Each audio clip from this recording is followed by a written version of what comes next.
Hello class. आज हम लोग अपने रेडॉक्स रिएक्शन के सेकेंड पार्ट में है और इस क्लास में आज हम लोग लास्ट क्लास के जितने भी कॉन्सेप्ट हैं उनको यूज करके कुछ प्रॉब्लम्स को सॉल्व करेंगे।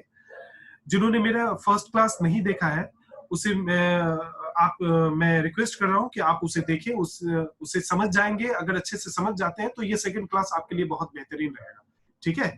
नहीं तो इस क्लास में आपको वो रूल अगर पता ही नहीं है तो आप इस क्लास के कोई भी क्वेश्चन को सॉल्व करने में कंफर्टेबल फील नहीं करेंगे। तो चलिए हम लोग स्टार्ट करते हैं अपने कॉन्सेप्ट को और उस कॉन्सेप्ट बेस्ड क्वेश्चन को एनालाइज करते हैं। चलिए हम लोग स्टार्ट कर रहे हैं क्वेश्चंस को। जैसे मैंने एग्जांपल लिया ऑक्सीडेशन स्टेट निकालने के लिए, H2SO4 लिया, ठीक है। H2SO4 लिया। अब H2SO4 के थ्रू मैं आपको ये बताना चाहूंगा कि हर ईच एंड एवरी एलिमेंट का जो इस कंपाउंड में प्रेजेंट है उसका हम लोग इंडिविजुअल ऑक्सीडेशन स्टेट कैसे निकाल सकते हैं। हमें ये पता है कि इलेक्ट्रोनेगेटिविटी के ऑर्डर के कंडीशंस में जिसमें कौन कौन से एलिमेंट है जरा देखें। हाइड्रोजन है, सल्फर है, ऑक्सीजन है। इस कंडीशन के रिस्पेक्ट में देखें तो इलेक्ट्रोनेगेटिविटी अगर इन सभी का ऑर्डर अगर देखें तो हाइड्रोजन का सबसे कम होगा, उसके बाद सल्फर का होगा और सबसे अधिक इसमें ऑक्सीजन का होगा। दूसरी बात ये भी देखें कि एक ही ग्रुप में ऑक्सीजन और सल्फर प्रेजेंट होते हैं। ऑक्सीजन के ऊपर लोन पेयर 3 होते हैं, ठीक है, और सल्फर के ऊपर भी दोनों अगर एक ही ग्रुप के एलिमेंट है तो इनके भी अंदर लोन पेयर 3 होंगे। ये बात हमें पता है, ठीक है।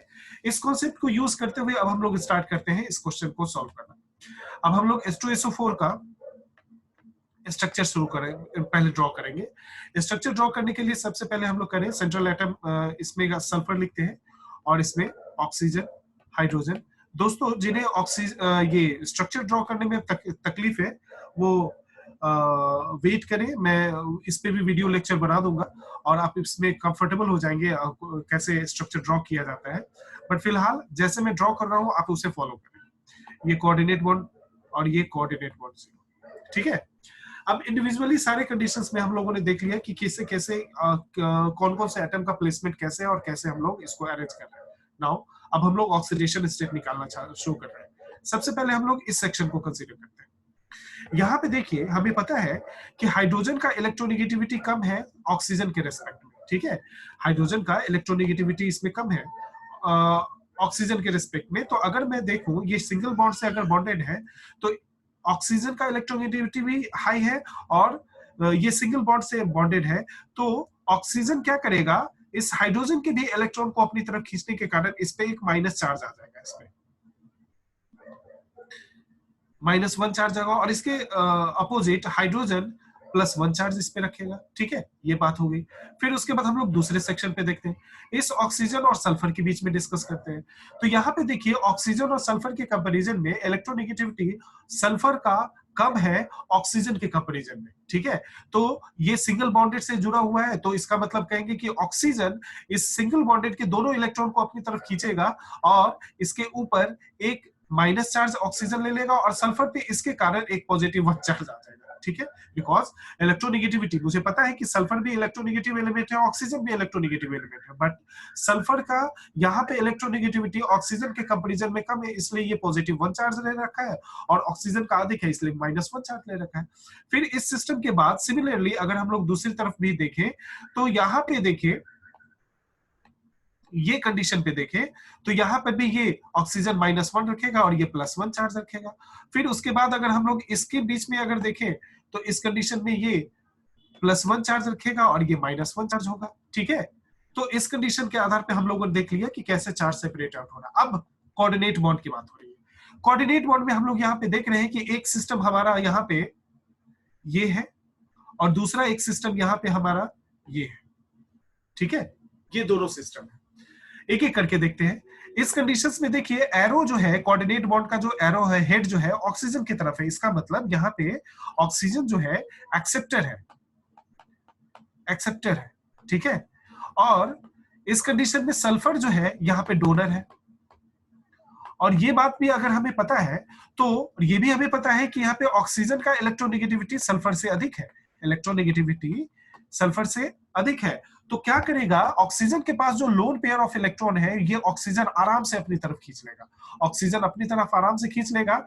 तो ऑब्वियस सी बात है, इस कंडीशन के अकॉर्डिंग यहाँ पे -2 चार्ज इस पे आ जाएगा, क्योंकि एक कोऑर्डिनेट बॉन्ड में 2 इलेक्ट्रॉन डोनर से एक्सेप्टर की तरफ मूव करते हैं, और चूंकि सल्फर का वीक इलेक्ट्रोनेगेटिविटी है कंपैरिजन टू ऑक्सीजन, तो इसके एवज में सल्फर पे, जहां पे ऑक्सीजन ने इसके लिए, इस कोऑर्डिनेट बॉन्ड के लिए -2 चार्ज अपनी तरफ लिए, तो इसको बैलेंस करने के लिए +2 चार्ज सल्फर पे चलाएगा। क्लियर मेरी बात? फिर इसी तरीके से ऑक्सीजन पे देखिए, नीचे वाले में भी यहाँ पे -2 चार्ज और इस पे +2 चार्ज हो जाएगा।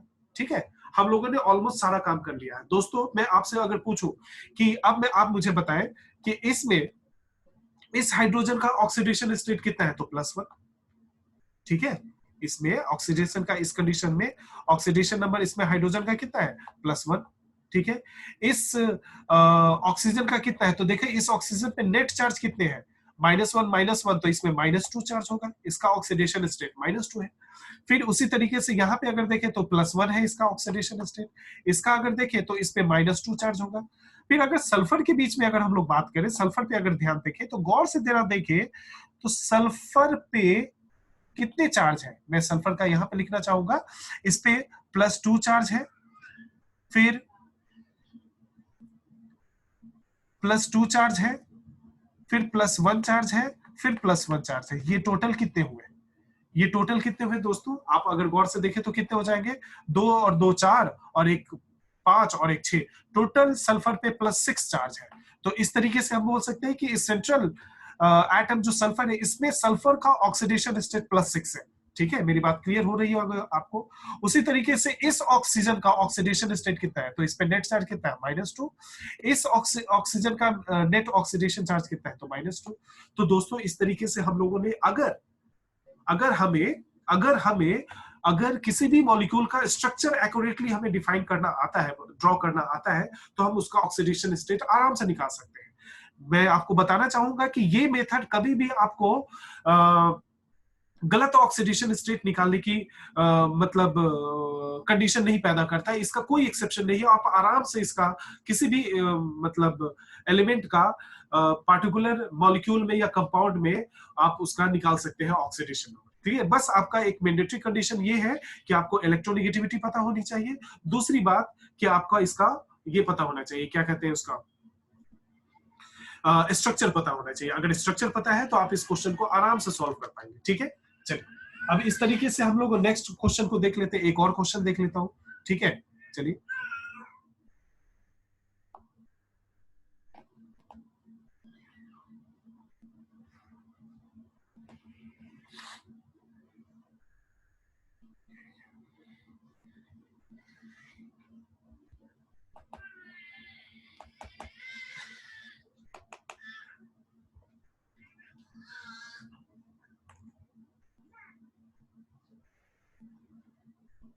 ये सिस्टम है, थोड़ी प्रॉब्लम कर रही है, मैं आपको दिखाना चाह रहा हूँ यहाँ पे।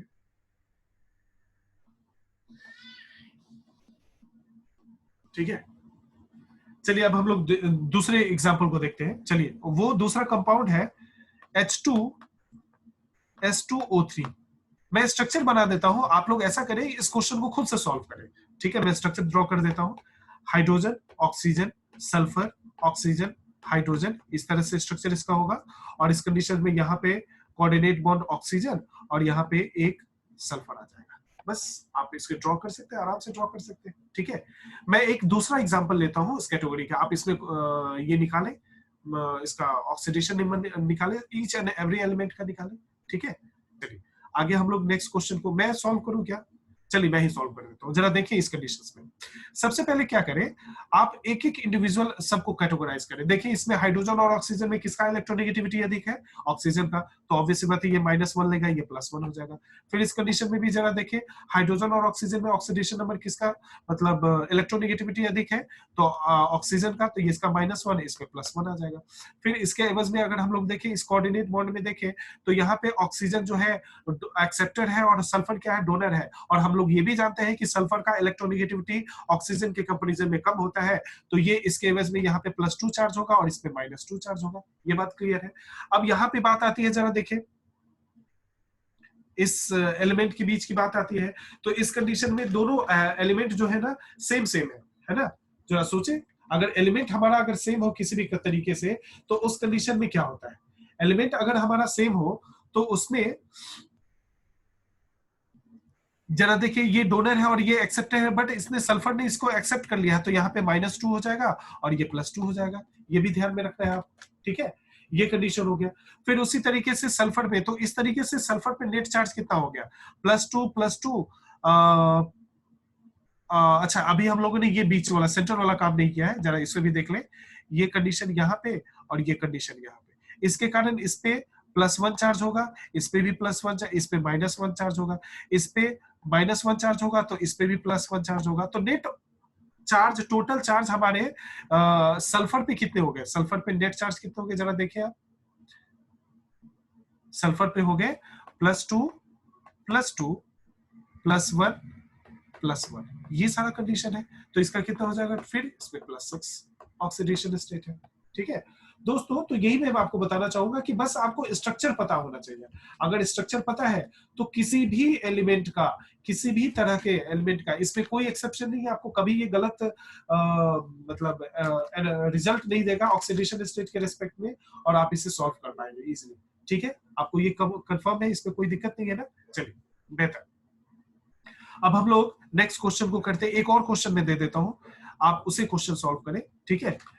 अब इस कंडीशन में हम लोग लेते हैं एजाइड का, एक लेते हैं एजाइड N3H, एजाइड है। इसका अगर स्ट्रक्चर में ड्रॉ करते तो आप कोशिश करें, खुद से कोशिश करें, तो इसमें क्या होगा कि इसका स्ट्रक्चर क्या हो जाएगा, नाइट्रोजन है यहाँ पे, ट्रिपल बॉन्ड नाइट्रोजन यहाँ पे, ठीक है, कोऑर्डिनेट बॉन्ड इसमें नाइट्रोजन और यहाँ पे हाइड्रोजन। दोस्तों आपको स्ट्रक्चर किसी भी तरीके से लर्न होना चाहिए, अगर स्ट्रक्चर आपको अगर याद है तो आप आराम से इसका निकाल सकते हैं।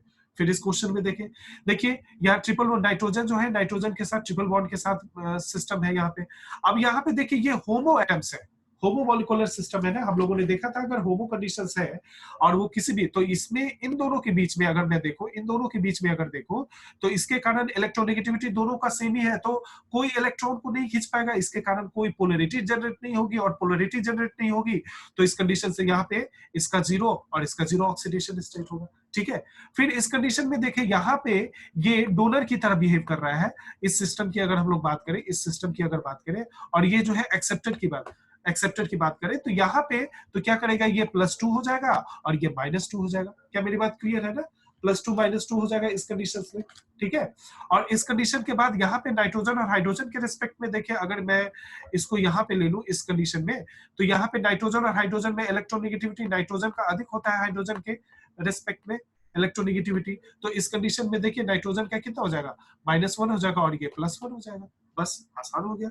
तो ये ऐसा कंपाउंड है जिसमें नाइट्रोजन का ऑक्सीडेशन स्टेट आपको क्या क्या मिला, 0 मिला, ठीक है, +2 मिला, ठीक है, और -2 भी मिला, -2 तो नहीं कहेंगे, -3 मिला, क्योंकि इस स्टेट में देखिए -3 कंडीशन बना, ठीक है, यहाँ पे -2 प्लस -1 ये कंडीशन हमें मिला, ठीक है। तो ये कंडीशन हमें मिला, तो ये कंडीशन हमें मिला, क्योंकि नाइट्रोजन एक कंपाउंड में, ठीक है, और हम लोग इस तरीके से निकाल सकते हैं, ठीक है। तो इस तरीके से किसी भी कंपाउंड का आप स्ट्रक्चर ड्रॉ अगर करना जानते हैं तो आप ऑक्सीडेशन स्टेट इंडिविजुअली निकाल सकते हैं, कोई दिक्कत नहीं। चलिए अब हम लोग आगे बढ़ते हैं।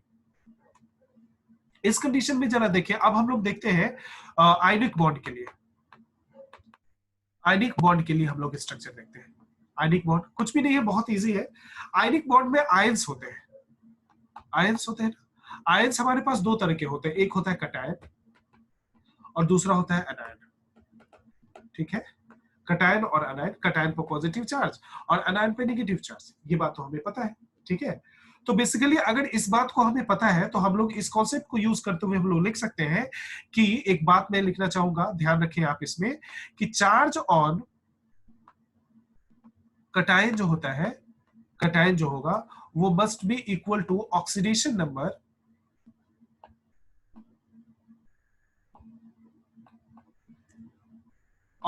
नंबर ऑफ कटायन होगा, ठीक है, जो चार्ज कटायन पे होगा ना वही उसका ऑक्सीडेशन नंबर होगा। और ये थंब रूल है, आपको कभी दिक्कत नहीं करेगा। चार्ज ऑन अनायन अगर रहे आपके पास, अनायन रहे इस कंडीशन में, तो ये होगा ऑक्सीडेशन नंबर ऑफ अनायन। क्या मेरी बात क्लियर है? जैसे मैं आपको एक एग्जांपल करके बताता हूं, जैसे NaCl, इसके बारे में तो हम लोग जानते हैं, बहुत बचपन से जाते हैं। तो Na++ और ये टूटेगा तो Cl- में टूटेगा, ठीक है। तो NaCl की अगर हम लोग बात करें तो Na++ और Cl- के रिस्पेक्ट में अगर हम लोग एनालिसिस देखते हैं तो जरा देखिए, ये हमारा कटायन है और ये हमारा अनायन है। तो मैंने क्या बताया कि इसमें सोडियम का चार्ज क्या है, +1 है, तो यही इसका ये चार्ज है, तो यही इसका ऑक्सीडेशन नंबर भी हो जाएगा, ऑक्सीडेशन नंबर। इसके बाद अगर हम लोग अनायन का देखें तो इस पे चार्ज क्या है, चार्ज क्या है, -1 है, ठीक है। चार्ज इसमें अगर हम लोग देखें तो ये -1 है ना, इस कंडीशन में आपको दिख रहा होगा -1 है, तो यही इसका ऑक्सीडेशन नंबर भी होगा, ऑक्सीडेशन नंबर होगा। क्लियर? तो ये सारा कंडीशन है, इस तरीके से हम लोग मैनिपुलेट कर सकते हैं कॉन्सेप्ट को, और अपने यूज करके हम लोग एक फॉर्म कॉन्सेप्ट को, जैसे ये चार्ज था तो इसी को हम लोग ऑक्सीडेशन नंबर कहते हैं। दोस्तों अगर बारीकी से देखें तो मैं ये कह सकता हूं कि आपको ये सारी बातें पता थी, बट इसका नया रूप नहीं पता था। चार्ज तो हम लोग बचपन से जानते थे, पर ऑक्सीडेशन नंबर की तरह उसको यूज कर सकते हैं ये हमें नहीं पता था। चलिए आगे हम लोग बढ़ते हैं। चलिए कुछ और एग्जांपल ले लेते हैं, जैसे AlCl3 की बात करें, ये जब टूटेगा तो किससे टूटेगा, Al+3 ठीक है। तो इसमें कटायन ये है और अनायन ये है। इस कंडीशन के रिस्पेक्ट में देखें तो इस पे चार्ज कितना है, चार्ज है तुम्हारा +3, तो ऑक्सीडेशन नंबर भी क्या हो जाएगा, इसका ऑक्सीडेशन नंबर कितना हो जाएगा, ऑक्सीडेशन नंबर हो जाएगा इसका +3। अनायन के रिस्पेक्ट में मैं बताना चाहूंगा कि ऑक्सीडेशन नंबर जो होता है ना, एक इंडिविजुअल एटम का होता है। तो ऐसा कभी ना सोचे कि 3 × -1 करके -3 इसका ऑक्सीडेशन नंबर, ना, ये गलत है। ऑक्सीडेशन नंबर किसी इंडिविजुअल एटम का होता है, ध्यान रखें, ठीक है। तो मैं आपको बताना चाहूंगा कि यहाँ पे क्लोरीन पे, एक क्लोरीन पे कितने चार्ज है, -1 चार्ज है, तो यही इसका ऑक्सीडेशन नंबर, ठीक है, ऑक्सीडेशन नंबर। कोई दिक्कत बताइए इसमें? कोई दिक्कत नहीं होगी। चलिए ये बात हम लोग समझ लें। अब हम लोग अपने कॉन्सेप्ट को आगे, अपने कॉन्सेप्ट के दायरा को बढ़ाते हैं और आगे हम लोग देखना चाहेंगे कुछ ऐसे भी एलिमेंट होते हैं जो अपने जीरो फॉर्म में, मतलब न्यूट्रल स्टेज में होते हैं। उस कंडीशन में क्या भाई, हम लोगों ने कोवेलेंट कंपाउंड देख लिया, कोऑर्डिनेट कंपाउंड देख लिया, आयनिक बॉन्ड भी देख लिया, आयनिक बॉन्ड कंटेनिंग कंपाउंड भी देख लिया। अब हम लोग कुछ ऐसे एलिमेंट के बारे में जानेंगे जो ना वो कोवेलेंट है, ना कोऑर्डिनेट बॉन्ड है, ना वो आयनिक फॉर्म में है, वो एलिमेंटल स्टेज में रहता है। तो उस समय उसकी मतलब क्या कहते हैं, ऑक्सीडेशन नंबर कितना होगा। तो चलिए इस कंडीशन को भी यूज करते हैं हम लोग। तो हम लोग इस कॉन्सेप्ट को यूज करते हुए आगे बढ़ेंगे तो हम लोग देखेंगे कि अगर मैं इसको लाइन में लिखूं तो oxidation number of free and अनकंबाइंड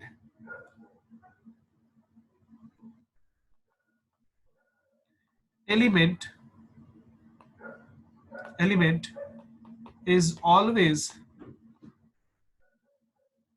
0। ध्यान रखें, जैसे एग्जांपल में अगर लो हाइड्रोजन, ध्यान रहे मैंने H2 नहीं लिखा है, हाइड्रोजन सिर्फ लिखा है, ठीक है। Cl, एल्युमिनियम, कोई सा भी ले लें, पोटेशियम ले लें, फिर कैल्शियम ले लें, कोई सा भी ले लें, अगर वो एलिमेंटल स्टेज में है तो इसका ऑक्सीडेशन नंबर क्या होगा, 0 0 0 0 0 0। क्लियर मेरी बात? बट अगर इसी समय अगर कोई एटम प्रेजेंट है होमोजेनियस कंडीशन में, मॉलिक्यूल में, अगर होमोजेनियस मॉलिक्यूल में प्रेजेंट है, अगर मैं बोलूं कि oxidation number of an atom present in homogeneous molecule, तो उस समय उसकी वैल्यू ऑक्सीडेशन नंबर 0 हो जाएगी। कैसे, मैं आपको बता रहा हूं कि यह oxidation number of an atom, ठीक है, जो होमोजेनियस मॉलिक्यूल के फॉर्म में प्रेजेंट है, वो उस कंडीशन में, जैसे H2 ले ले, देखिए हाइड्रोजन और हाइड्रोजन आपस में मिलकर बना हुआ है ना, इस कंडीशन में हाइड्रोजन और हाइड्रोजन आपस में मिल गए, तो ये एक होमोजेनियस मॉलिक्यूल है। उसे वहीं पे अगर हम लोग ले ले Cl2 की बात करें, तो Cl2 कैसे बना हुआ है, Cl और Cl के आपस में मिलके बना हुआ है ना, यहाँ पे Cl आपस में मिला हुआ है, तो ये भी होमोजेनियस है। तो इसमें एक इंडिविजुअल एटम का ऑक्सीडेशन स्टेट क्या होगा, चलिए मैं आपको बताना चाहूंगा इस कंडीशन में। तो इस कंडीशन में देखिए, इस कंडीशन में देखिए, जैसे मैं आपको बताऊं तो Cl2, तो इसका स्ट्रक्चर कैसा होगा, Cl Cl, और ये चूंकि होमोजेनियस मॉलिक्यूल है, तो इस पे दोनों का इलेक्ट्रोनेगेटिविटी सेम है, तो कोई पोलर चार्ज डेवलप नहीं होगा, तो ऑक्सीडेशन स्टेट भी क्या हो जाएगा, दोनों में सेम हो जाएगा। बोलो, ऑक्सीडेशन स्टेट सेम हो गया कि नहीं दोनों में, बोलो दोस्तों, क्लियर है ना, ऑक्सीडेशन स्टेट सेम हो गया। उसी तरीके से और कोई एग्जांपल अगर लेना चाहते हैं, N2 ले ले, तो N2 का स्ट्रक्चर अगर खींचे तो N ट्रिपल बॉन्ड नाइट्रोजन इस कंडीशन में हो गया, तो इस कंडीशन में दोनों को देखे तो इसमें भी वही कंडीशन, दोनों होमोजेनियस है, तो दोनों का ऑक्सीडेशन स्टेट 0 हो जाएगा। बट एक एक्सेप्शन भी है इसके साथ, वो एक्सेप्शन मैं आपको बताना चाहूंगा। एक्सेप्शन है ओजोन, ओजोन O3, ठीक है, ओजोन O3 के बारे में देखें तो इसका सबसे पहले स्ट्रक्चर बना है O double bond O coordinate bond O, ये ओजोन का स्ट्रक्चर है। जरा एक एक करके हम लोग देखें, पहले मैं इस सिस्टम को एक्सप्लेन करूंगा। ये होमोजीनियस मॉलिक्यूल है और दोनों सेमी मॉलिक्यूल है, इसमें ऑक्सीजन एटम है इसके इस मॉलिक्यूल में। तो अगर मैं बोलूं तो इसका कंडीशन में यहाँ पे इस पे चार्ज 0, तो इस पे भी चार्ज 0।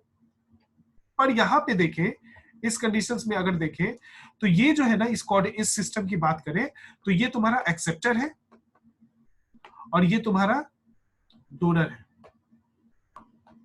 एक्सेप्टर एंड डोनर की बात करें तो इस कंडीशन, और वो कोऑर्डिनेट बॉन्ड से जुड़ा हुआ है, तो इसका मतलब एक्सेप्टर जो होगा वो -2 चार्ज रखेगा और ये जो रखेगा +2 चार्ज रखेगा। तो इस बात को ध्यान में रखते हुए हम लोग बोल सकते हैं कि इस ऑक्सीजन का ऑक्सीडेशन नंबर कितना है, 0। इस ऑक्सीजन का ऑक्सीडेशन नंबर कितना है, +2, और इस ऑक्सीजन का ऑक्सीडेशन नंबर कितना है, -2। मतलब एक ही मॉलिक्यूल है जिसमें ऑक्सीजन का ऑक्सीडेशन नंबर कितना कितना है, 0, +2 एंड -2, ठीक है। बट ओवरऑल चार्ज कितने हैं, अगर ओवरऑल की बात अगर की जाए, अगर मैं बोलूं कि ओवरऑल चार्ज इस मॉलिक्यूल में, मतलब ओजोन पे ओवरऑल चार्ज कितना है, तो ओवरऑल चार्ज समेशन कर दीजिए। तो इस कंडीशन में ओवरऑल चार्ज अगर हम लोग बोले ओवरऑल चार्ज की अगर हम लोग बात करें तो वो वैल्यू कितनी हो जाएगी, 0 हो जाएगी। देखिए कैसे, जरा देखो, +2 प्लस -2 +0, ये कट गया, ये कट गया, अल्टीमेटली हमारा क्या बच गया इस कंडीशंस में, अगर हम लोग देखें तो इस कंडीशन में कितना आ गया, हमारा 0 ही आ गया, ठीक है, 0। तो ये बात हम लोगों को समझ में आ जानी चाहिए कि इस तरह से क्या कर सकते हैं। अब मैं आपको कुछ और बातें बताना चाहूंगा, जरा देखिए इस कंडीशंस में कुछ ऐसे भी मतलब एलिमेंट है जिनका एलोट्रोपिक फॉर्म हमारे नेचर में प्रेजेंट होता है, ठीक है। कुछ ऐसे भी एलिमेंट्स हैं जिनका एलोट्रोपिक फॉर्म हमारे नेचर में प्रेजेंट है, तो सो हम लोग उसके लिए लिख सकते हैं कि ऑल एलोट्रोपिक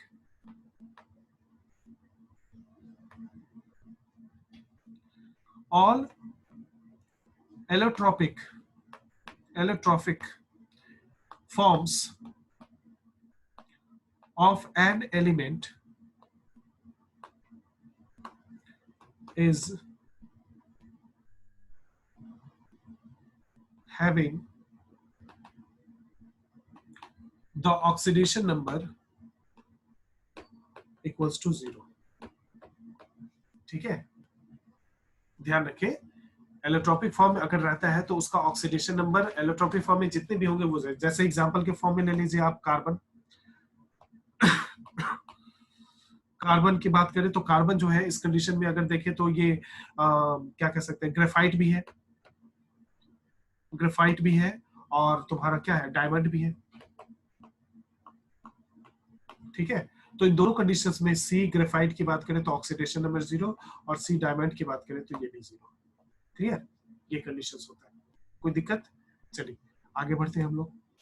फिर उसके बाद अगर हम लोग देखें तो oxidation number of metals present in metal carbonyls, ठीक है, कार्बोनिल्स वो हमेशा वो भी 0 होता है। किसी भी तरह का मेटल कार्बोनिल हो, अगर उसमें मेटल का ऑक्सीडेशन नंबर निकालने की कोशिश कर रहे हैं तो बस आंख बंद करके 0 मान दो। एग्जाम्पल के फॉर्म में बताऊं, कार्बोनिल अगर होता है तो पहले मैं अब कार्बोनिल को बताना चाहूंगा आपको। कार्बोनिल कैसा होता है देखने में, कार्बोनिल जो होता है ना CO, ये कार्बन मोनोऑक्साइड, इसी को कहते हैं कार्बोनिल कंपाउंड, है ना, ये कार्बोनिल है अपना, ठीक है। तो इस कंडीशंस में अगर देखें तो एग्जांपल अगर हम लोग देखें तो ये कंडीशंस आपको अगर यूज करना है तो देखिए, निकेल कार्बोनिल ये कंपाउंड, आयरन 5 ये कंडीशन, फिर क्रोमियम ये सारे कंडीशन। तो इस तरीके से हम लोग देख सकते हैं कि ये सारा जो है ना ऑक्सीडेशन, इस कंडीशन में अगर हम लोग देखें तो ऑक्सीडेशन नंबर इस कंडीशन में ये सारे के सारे क्या है, मेटल कार्बोनिल है, निकल भी मेटल है, आयरन भी मेटल है, क्रोमियम भी मेटल है। तो इस कंडीशन में कार्बोनिल कंपाउंड के बाद रिस्पेक्ट में अगर देखें तो यहाँ पे मेटल ये जो है इसका ऑक्सीडेशन स्टेट 0, आयरन का भी 0, क्रोमियम का भी 0। मतलब आपको ये देखना है कि कार्बोनिल में, कार्बोनिल कंपाउंड अगर, कार्बोनिल मॉलिक्यूल अगर किसी कंपाउंड में प्रेजेंट है तो उससे रिलेटेड जो अपोजिट पार्टनर एलिमेंट जो है अगर वो जुड़ा हुआ है तो उसका ऑक्सीडेशन स्टेट 0 हो जाएगा। क्या मेरी बात क्लियर है?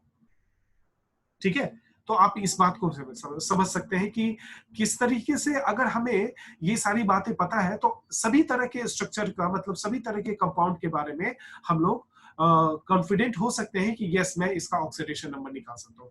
दोस्तों अभी तक हम लोगों ने किसको किसको देख लिया, कोवेलेंट कंपाउंड का देख लिया, फिर उसके बाद हम लोगों ने देख लिया कोऑर्डिनेट कंपाउंड का देख लिया, आयनिक बॉन्ड का भी देख लिया, आयनिक के बाद कुछ ऐसे भी एलिमेंट या मॉलिक्यूल का स्ट्रक्चर के बारे में देखा जिसका वो एलिमेंटल स्टेज में भी रहते हैं, और कुछ ऐसे मॉलिक्यूल के बारे में देखा जो होमोजेनियस कंडीशन में रहता है, उसका भी ऑक्सीडेशन स्टेट निकालना सीख लिया। फिर एलोट्रोप्स के भी बारे में देख लिया। अब हम लोगों ने मेटल कार्बोनिल के भी बारे में देख लिया। ये बातें सारी क्लियर है ना? तो इस कंडीशन से हमें ये क्लियर है, ये तो मेटल के बारे में हो गई, ठीक है। अब हम लोग देख सकते हैं कि कुछ और कंपाउंड है, जैसे मैं आपको बताना चाहूंगा, अगर एलॉय की बात करें, मिश्र धातु हिंदी में बोलते हैं उसको, तो oxidation number of all components of an alloy is 0। Alloy मिश्र धातु कहलाता है, मिक्सचर होता है ना। तो मिक्सचर बेसिकली मैं आपको केमिकली बताना चाहूंगा कि मिक्सचर जो होता है ना वो रिएक्शन से नहीं बनता है, ध्यान रखिए। मिक्सचर जो होता है रिएक्शन से नहीं होता, वो मिक्स होता है, वो कोई केमिकल एक्सचेंज नहीं होता है, ध्यान रखिए। इलेक्ट्रॉन का एक्सचेंज नहीं होता है। जैसे एग्जांपल के तौर पे ले लें सोडियम अमलगम NaHG, ठीक है, इस कंडीशन में तो यहाँ पे अगर हम लोग देखें तो ऑक्सीडेशन इससे सोडियम का भी 0 है और मरकरी का भी 0 है, ये ध्यान रखें। और अगर एग्जांपल ले दें लिथियम एल्युमिनियम हाइड्राइड, ये कंडीशन है, ये सारा कंडीशन है। तो इसमें अगर ऑक्सीडेशन स्टेट लिथियम का देखें तो ये भी 0, एल्युमिनियम का भी 0, ठीक है। ये सारी कंडीशन इसमें 0 है क्योंकि they are not going to make a bond, ठीक है। फिर अगर दूसरा कंपाउंड देख लिए, लिथियम एल्युमिनियम कॉपर की बात करें तो इसमें भी ऑक्सीडेशन स्टेट लिथियम का 0, एल्युमिनियम का 0 और कॉपर का भी 0। ये सारे मिश्र धातु है, ठीक है, यहां तक क्लियर है। फिर अब आगे की बात अगर हम लोग करें तो oxidation number of fluorine in all of its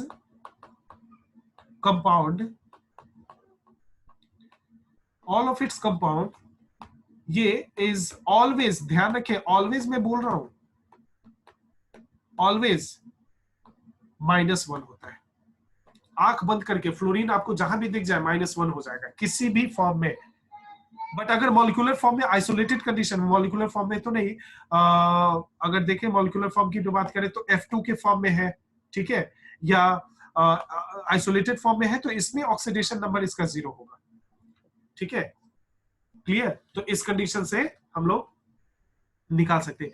मैं आपको जितनी सारी बातें बता रहा हूं ना उसको आप एकदम मेमोराइज करके एक क्रमबद्ध तरीके से दिमाग में रखें, क्योंकि इस कॉन्सेप्ट को यूज करके आप, ठीक है, आगे चल के बहुत सारे स्ट्रक्चर किसी भी कंपाउंड का आप ऑक्सीडेशन नंबर, उसके कंपोनेंटल एलिमेंट जितने भी होंगे या एटम होंगे उन सभी का आप लोग ऑक्सीडेशन नंबर निकाल सकते हैं, ठीक है। चलिए फिर इसके बाद अगर हम लोग आगे देखें तो फिर देखिए ऑक्सीडेशन नंबर, अगर मैं आगे की बात करूं तो ऑक्सीडेशन नंबर जो होता है, ऑक्सीडेशन नंबर की बात करें तो oxidation number of first A group, first A and second A group, ये मेटल है। पीरियोडिक टेबल की बात करें तो पीरियोडिक टेबल हमारा ये है ना, ये पीरियोडिक टेबल है। फर्स्ट ए ग्रुप और सेकेंड ए ग्रुप कंडीशन में ये फर्स्ट ए है और ये सेकेंड ए ग्रुप है, ठीक है, ये वाला कंडीशन। तो फर्स्ट ए और सेकेंड ए ग्रुप का ऑक्सीडेशन नंबर हमेशा, ये याद रखिए, हमेशा +1 एंड +2 होता है रेस्पेक्टिवली, रेस्पेक्टिवली, ये ध्यान रखें। +1 होगा फर्स्ट ए ग्रुप का और +2 होगा फर्स्ट, ये कंडीशन में। क्लियर? अगर हम लोग नाम भी देख ले तो H मतलब अगर बोले तो आपको पता ही है कि कौन कौन से होते हैं, H, ली, नाक, RB, है ना, RB, कैस्पर, फिर उसी तरह से बे, मग, कैस्ट्रो, है ना, ये सारे तरीके हैं। आप लोग कैस्ट्रो, बेरियम, रेडियम, आप इस तरीके से याद करना, ये तो आपकी रिस्पॉन्सिबिलिटी है कि आप इसे याद कर ले। तो ये इस तरीके से हम लोग कर सकते हैं। तो हम लोगों ने फ्लोरीन के बारे में देख लिया। अब हम लोगों ने oxidation state of metal present in first A and second A elements, अगर मेटल की बात, सारे एलिमेंट की बात करें तो फर्स्ट ए और सेकेंड ए का भी हम लोग देख लेते हैं। क्लियर? ये सारी बात होगी।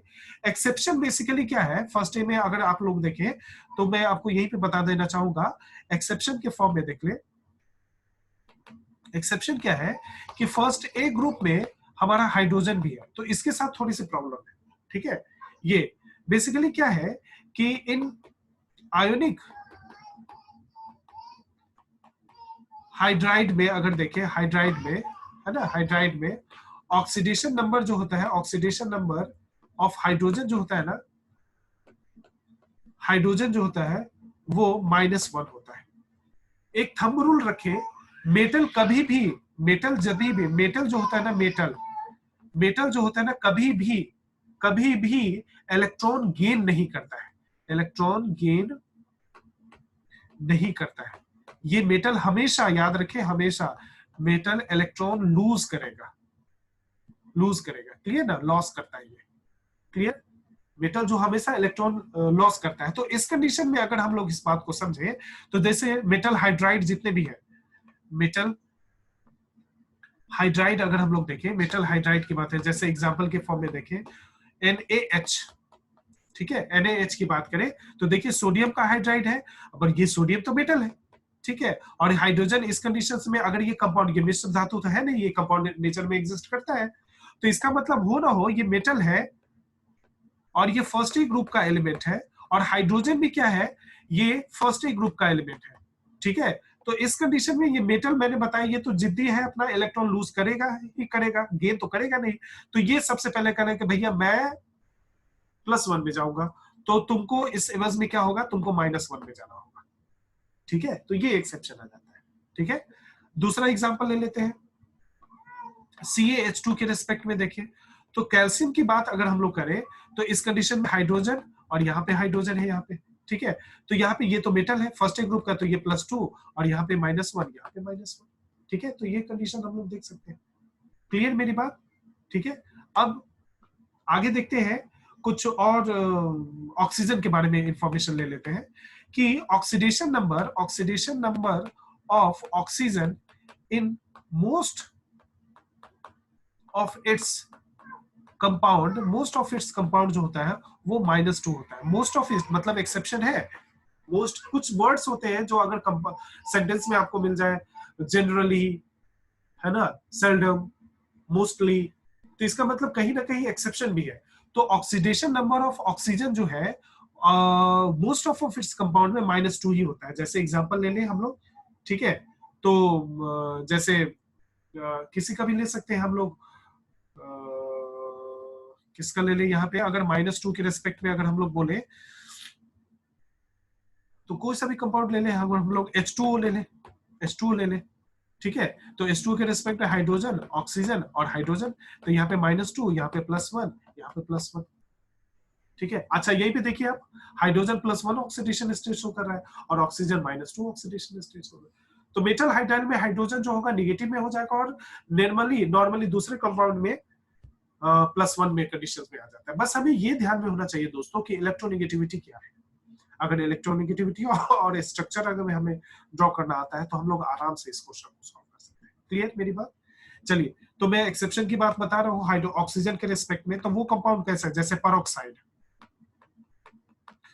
पेरोक्साइड में ऑक्सीडेशन नंबर ऑफ ऑक्सीजन जो होगा ना वो -1 होता है। ठीक है, आइडेंटिटी इसकी क्या है जरा देखें। आइडेंटिटी इसकी क्या है, ये O2 - 2 होता है। ठीक है, एग्जांपल देखो H2O2। ठीक है, इसका स्ट्रक्चर देखें HOOH। तो देखा -1 +1 +1। तो ये कंडीशन, ये पेरोक्साइड लिंकेज है इस कंडीशन में। BaO2 की बात करें तो इसे Ba प्लस मतलब सेकेंड ग्रुप का है, सेकेंड ए ग्रुप का है, तो ये +2 में जाएगा। तो इस एवज में यहाँ पे टोटल -2 चार्ज आएगा। और ये -2 किस पे डिस्ट्रीब्यूट है, 2 ऑक्सीजन पे। तो एन एटम की बात करें हम लोग, एन एटम की बात करें तो इसमें ऑक्सीडेशन नंबर -1 हो जाएगा। ठीक है, तो ऑक्सीजन का तो जनरली हम लोगों ने क्या बोला, -2 होता है, पर यहाँ पे -1 आ जाता है। फिर और कंपाउंड की बात करें, दूसरा सुपर ऑक्साइड की बात करें। सुपर ऑक्साइड की बात करें, सुपर ऑक्साइड का अगर हम लोग देखें आइडेंटिटी जो होता है वो O2 - 1 होता है।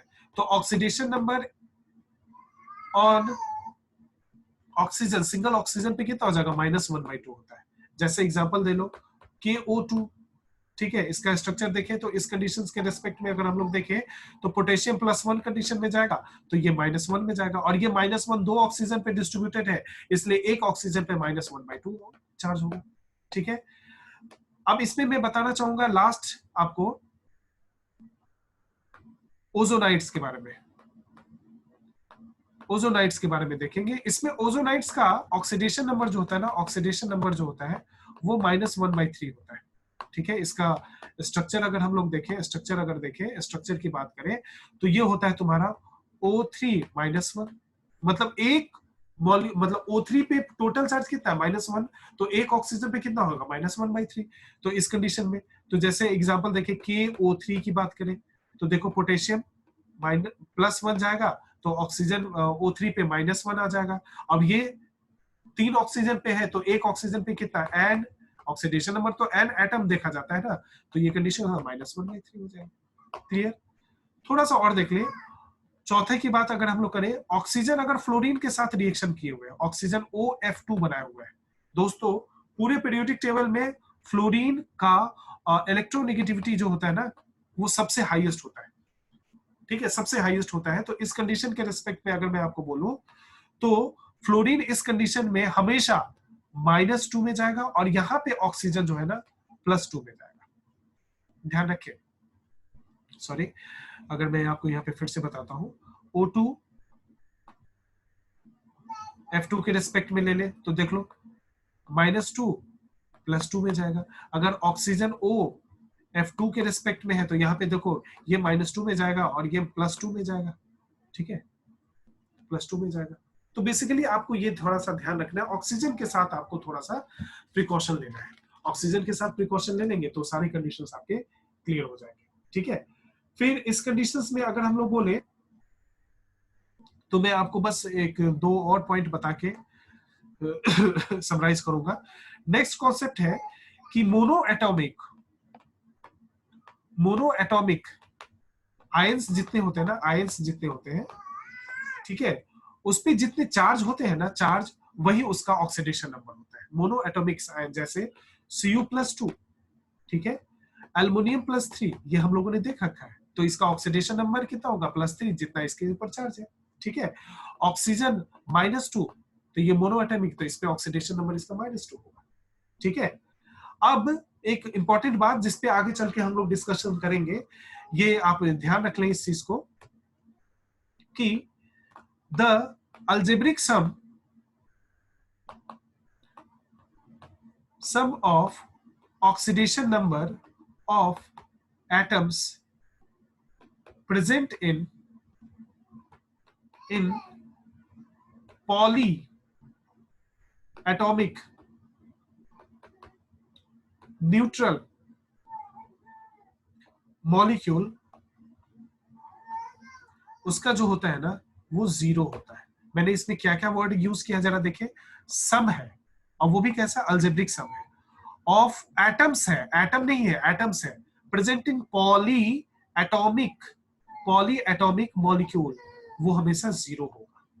ठीक है, ये थोड़ा सा ध्यान रखें। हम लोग आगे इस कॉन्सेप्ट को यूज करके आगे क्वेश्चन सॉल्व करने की कोशिश करेंगे। तो दोस्तों आज के लिए इतना ही है। आप इस कॉन्सेप्ट को ध्यान में रखिए, ध्यान में रखें, इसको समराइज करें। जो क्वेश्चंस मैंने आपको दिए हैं आप उसको सॉल्व करें, क्योंकि मैंने स्ट्रक्चर तो ड्रॉ कर दिया है। अपने से खुद से इस कॉन्सेप्ट को आगे बढ़ाएं। और ध्यान रखिए, ये चैप्टर फिर से मैं बोलूंगा, ये चैप्टर इतना इंपॉर्टेंट है जिसके थ्रू आप किसी भी सेक्शन के, लाइफ साइंस में जाए या केमिस्ट्री में है ही, चाहे वो एग्जामिनेशन जैम का ही क्यों ना हो, चाहे वो एग्जामिनेशन बीएचयू का, इवन यूपीएससी के प्रीलिम्स में, चाहे फिर आप बीपीएससी या स्टेट लेवल या फिर यूपीपीएससी का स्टेट लेवल, जितने भी तरह का एग्जामिनेशन जिसमें chemistry as a GS part भी आता है, या फिर आपका कोर एग्जामिनेशन जैसे भी आप लोग लेते हैं, तो उसमें ये ऑक्सीडेशन या रिडक्शन से रिलेटेड रेडॉक्स रिएक्शन जो है ना, वो डोमिनेटली आता ही आता है। इस कॉन्सेप्ट के थ्रू आप लोग बहुत सारी चीज को समझने में अपने आप को कंफर्टेबल फील कर सकते हैं। ठीक है, तो मेहनत करें, अच्छे से स्वस्थ रहें और आगे बढ़ते रहें। प्लीज मेरे वीडियो को देखें, सब्सक्राइब करें और लाइक करें, और कमेंट बॉक्स में आप अपना कमेंट जरूर छोड़ें और बताएं कि सर इस चीज को और इम्प्रूव कैसे किया जा सकता है, या आपको कुछ अगर डाउट है या कुछ आप सजेशन मुझे देना चाहते हैं जो जरूर दें। मैं उसके अकॉर्डिंग अपने फर्दर वीडियोस को अपडेट करना चाहूंगा। ठीक है, टेक केयर, ध्यान रखें।